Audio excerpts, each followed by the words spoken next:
এবার ডিম স্লাইস হচ্ছে।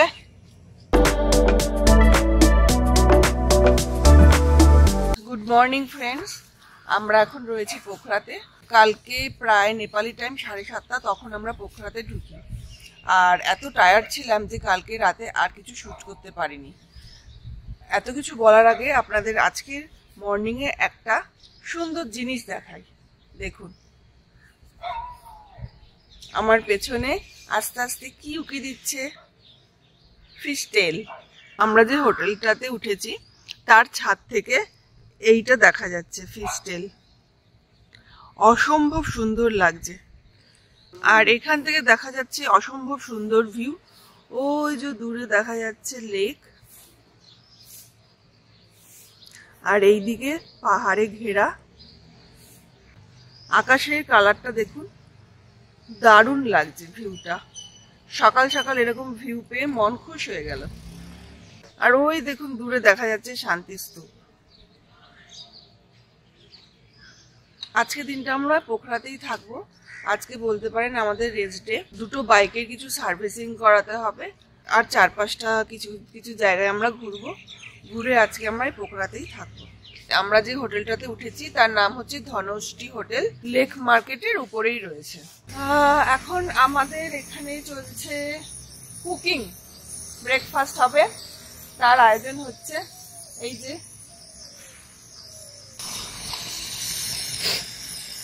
ডিম সেদ্ধ করা হচ্ছে, জলে ডিম দিয়ে দেওয়া হলো।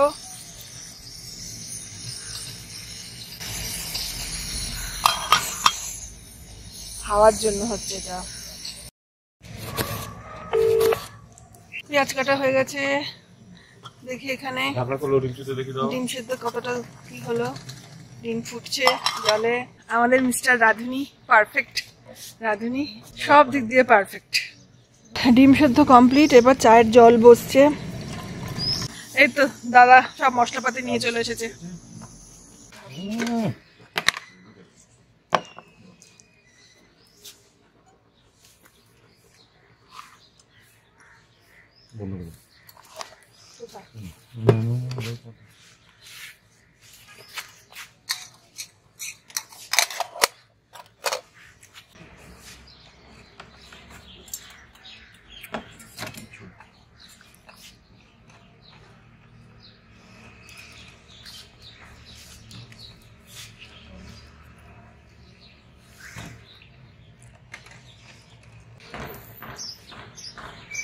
আলু সেদ্ধ ছোলা হচ্ছে, আর পাউরুটি শাকা হচ্ছে।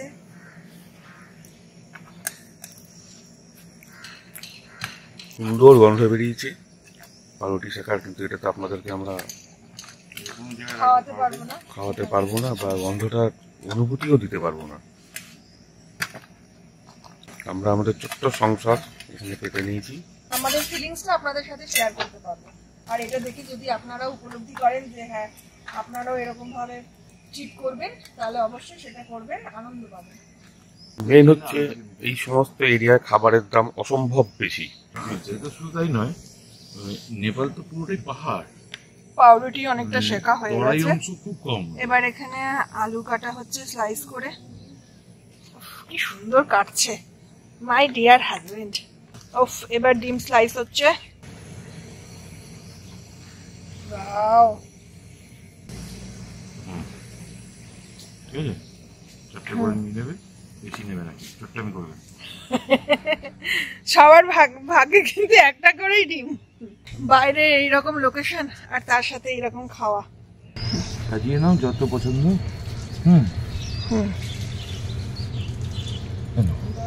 আর ডিম এখানে আছে। Thank you. তোমাকে সাজিয়ে দিতে হবে নাকি?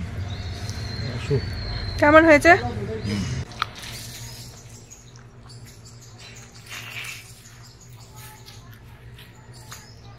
দারুণ হয়েছে। পোখরার হোটেলের রুমটা আপনাদের এবার দেখিয়ে দিচ্ছি। এই হলো আমাদের রুম।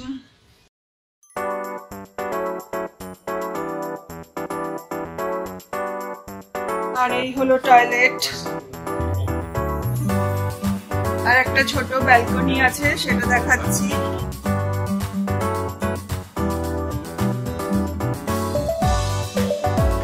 হলো ব্যালকনি, এখান থেকে দূরে ভিউ দেখা যায়।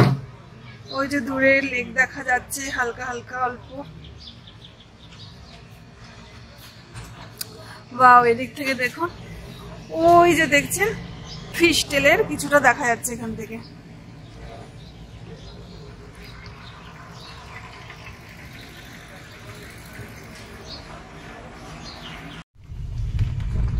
এখন নেপালি টাইম 11:30, আর আজকে আমাদের রেস্টে আমরা যে গাড়ি করে পোখরা সাইট সিইং করবো। আর ওরা যাচ্ছে বাইকটা, মানে আমিও যাচ্ছি বাইকটাকে শোরুমে দিয়ে একটু জাস্ট সার্ভিস করানোর জন্য, তারপরে গাড়িতে করে সাইট সিইং বেরোবো। পোখরা নেপালের কাস্কি জেলার একটি শহর। জনসংখ্যার বিচারে কাঠমান্ডুর পরেই পোখরার স্থান। এই উপত্যকা দিয়েই শ্বেত গণ্ডকী নদী বয়ে চলেছে, আর এখানে ধবলগিরি, মাকালু, অন্নপূর্ণা যাওয়ার বেস ক্যাম্পও রয়েছে। কাজ সব ঠিক হয়েছে? হ্যাঁ, ঠিকঠাক হয়েছে। গিয়ে বলে এসেছি সার্ভিসিং করার জন্য। আমাদের আজকে সাইট সিইং শুরু হচ্ছে। আমরা এখন প্রথমে যাচ্ছি শিবা টেম্পলে। এটা পুরানো এয়ারপোর্ট।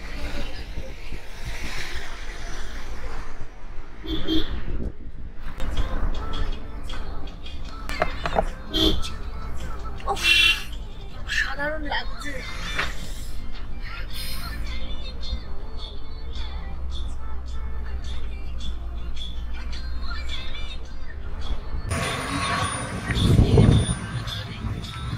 দেখো কি সুন্দর লাগছে।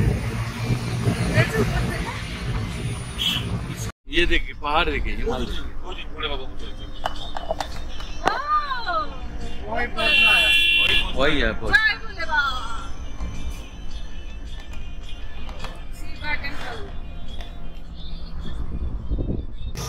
আমরা শিবা টেম্পলে এসে গেছি। তার আগে পেছনের ভিউটা একটু দেখে নিন, অসাধারণ ভিউ। ওই যে দূরে শিবা টেম্পল, ওখানে যাব।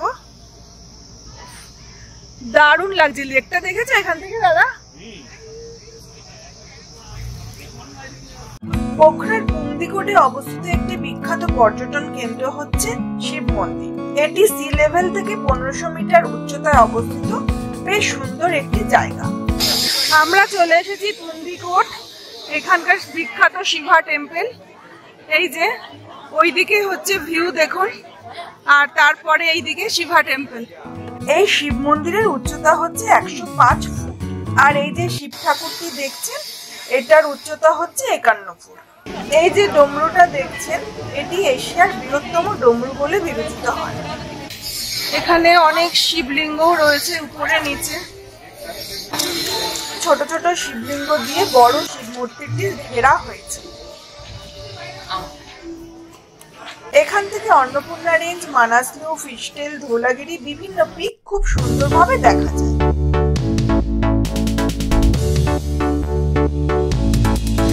শিবা টেম্পল দেখা হয়ে গেল। এরপর আমাদের গন্তব্যস্থল হচ্ছে শান্তি স্তূপ। এখান থেকে এই স্তূপের দূরত্ব মাত্র 4 কিলোমিটার।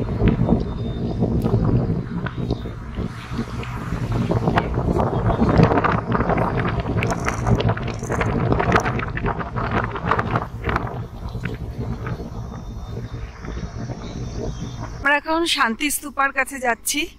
এটা ওয়ার্ল্ডের সব থেকে ভালো বেস্ট পিস পাগোডা।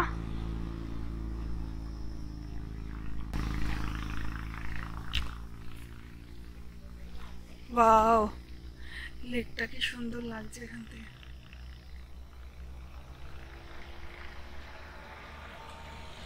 স্তূপা যাওয়ার রাস্তাটাও অফরুট। আমাদের অফরুট আর পিছা ছাড়ছে না।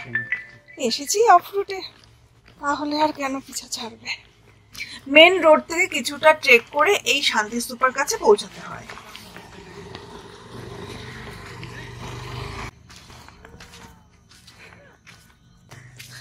ওহ দাদা, কি লাগছে? মনে হচ্ছে 20 বছর বয়স কমে গেছে তোমার। সুন্দর বাগানের মধ্যে দিয়ে রাস্তা।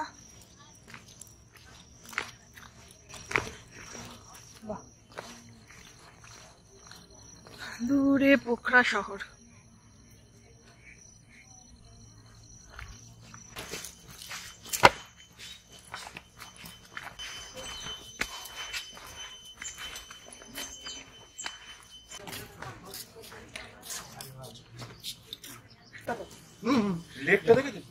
হ্যাঁ দারুণ লাগছে। এর থেকেও ভালো পাবেন শিবা টেম্পলে। সুন্দর বাগান, সাজানো গোছানো একদম। এই স্তূপটি আনাদু পাহাড়ে অবস্থিত।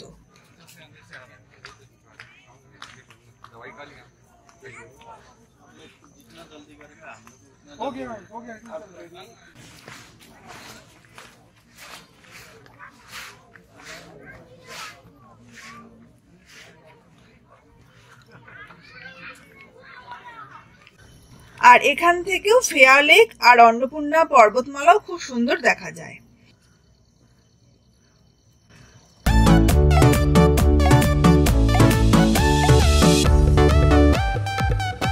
এবার আমরা যাচ্ছি ডেভিস ফলসের দিকে, যার দূরত্ব এখান থেকে প্রায় 4 কিলোমিটার।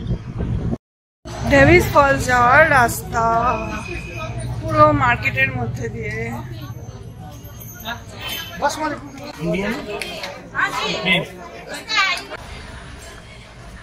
আমরা ঢুকে পড়েছি ডেভিস ফলস দেখার জন্য। এখানে টিকিট লাগলো নেপালি টাকা 80 করে। আবার দূর থেকে দেখা জলের ছাট আসছে, এখান থেকেই দেখা যাচ্ছে।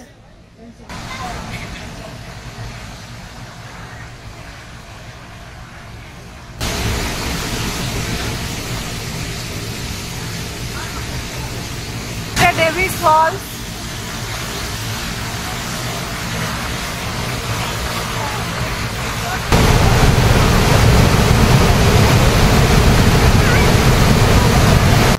এই ডেভিস ফলস থেকে বেরিয়ে ঠিক জাস্ট উল্টো দিকে ওই যে গেটটা দেখছেন, ওটা হচ্ছে গুপ্তেশ্বর কেভ। এরপর আমরা ওই কেভে যাব। এই যে Gupteswar cave, Gupteswar Mahadev cave entrance gate এটা। এই কেভটাও মার্কেটের ভেতরে রাস্তা। এই যে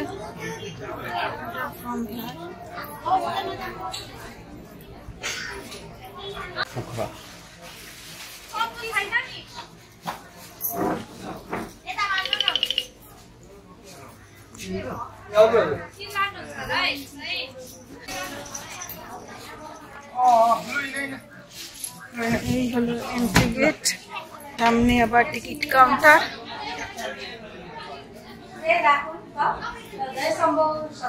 ইন্টারন্যাশনাল ভিজিটার্স 100 রুপিস।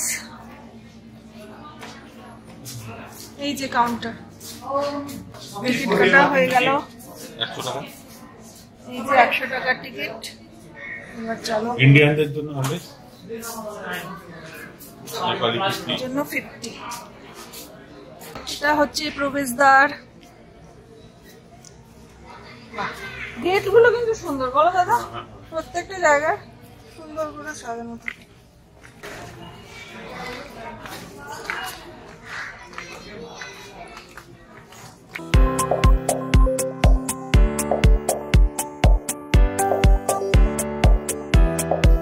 দেওয়ালে সুন্দর করে নাগ পঞ্চমীর কিছু স্টোরি বলা রয়েছে।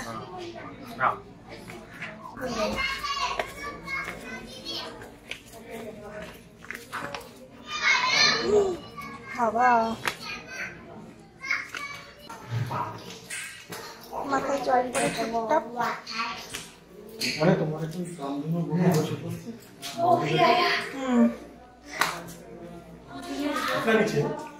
बहुत नीचे।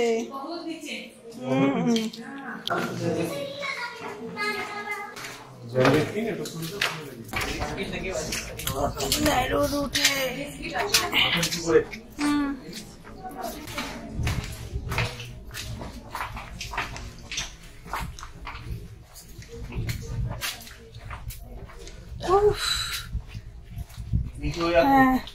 खूब नैरो रास्ता है जगहटा।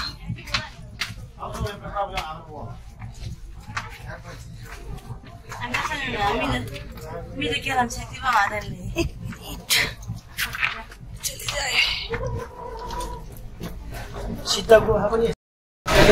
গুহার অনেকটা ভেতরে চলে এসেছি।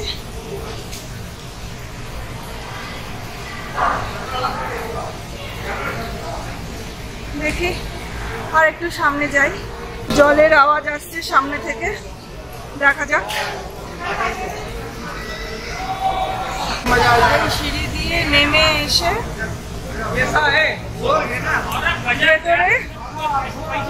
এই জল,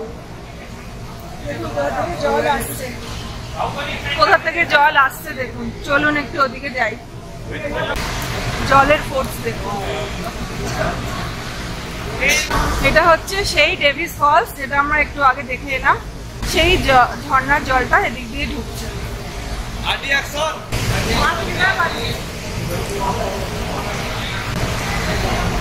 জলের সাথে দেখুন এদিকে কত নোংরা চলে এসছে।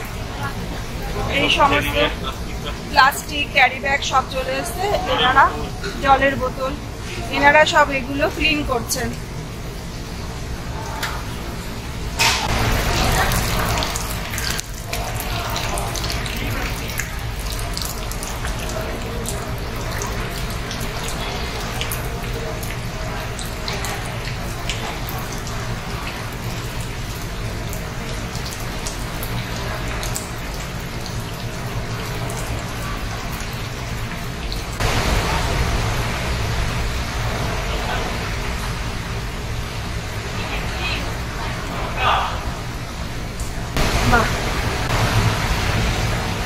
ওইটা ওইদিকে যাও আগে, ওটা কার মূর্তি বুঝতে পারছো?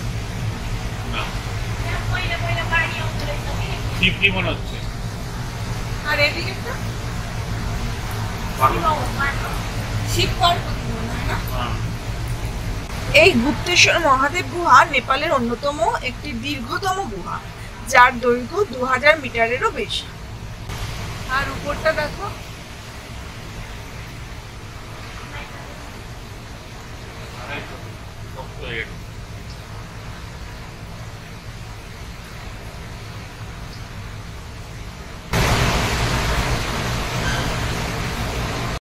বেরিয়ে আমরা এখন গাড়ির দিকে যাচ্ছি। আর এই যে পাশে দেখছেন, এটা পোখরার একটা মার্কেট।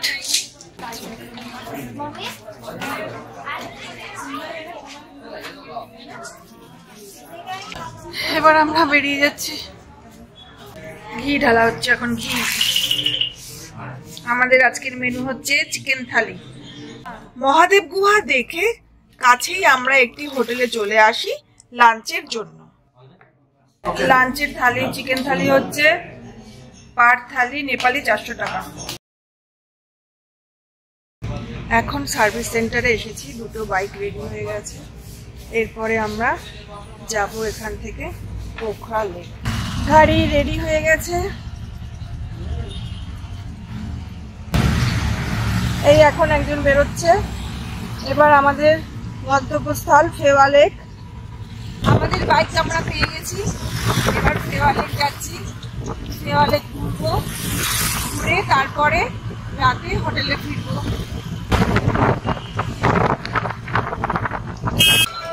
আমরা এখন চলে এসেছি পোখরা লেকের ধারে। এই দেখুন এখানে লেক আরতি হচ্ছে।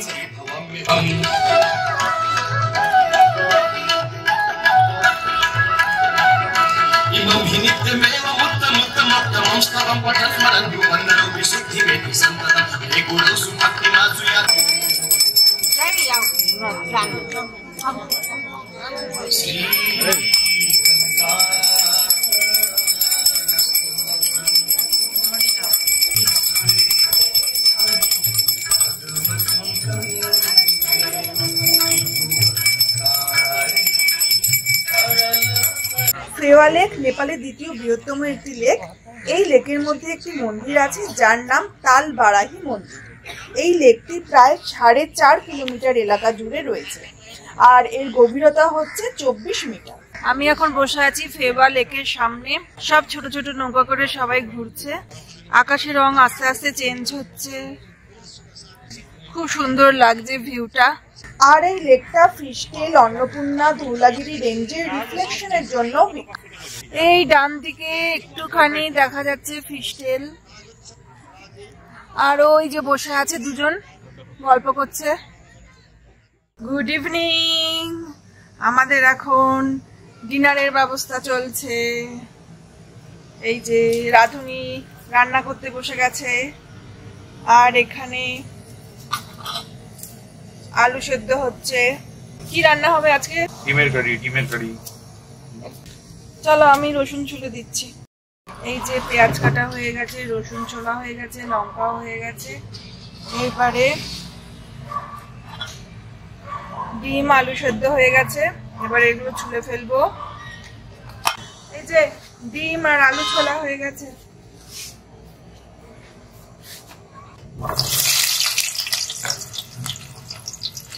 এই রাতের পরিবেশ, চারদিকে এইরকম, দূরে স্তূপাও দেখা যাচ্ছে।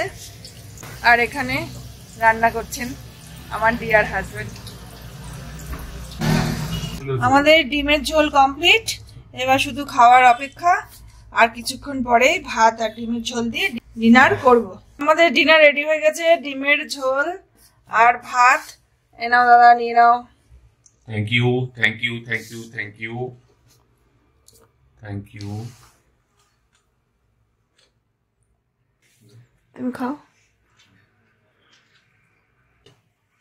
নাও খাও, শুরু করো। তাহলে বন্ধুরা, ডিনার করতে করতে আপনাদের গুড নাইট জানালাম। আর আমার চ্যানেলটিকে সাবস্ক্রাইব করে দেবেন এবং ভিডিওগুলোকে লাইক ও শেয়ার করুন। আমরা চলে এসেছি সারাংঘাটে অন্নপূর্ণা কেবল কারের মাধ্যমে। আর সামনের ভিউ দেখতেই পাচ্ছেন, দুর্দান্ত ভিউ। ডান দিকে ফিস্টেল, বাঁদিকে অন্নপূর্ণা, ওই দূরে আরো একটা পিক দেখা যাচ্ছে, মারাত্মক সুন্দর।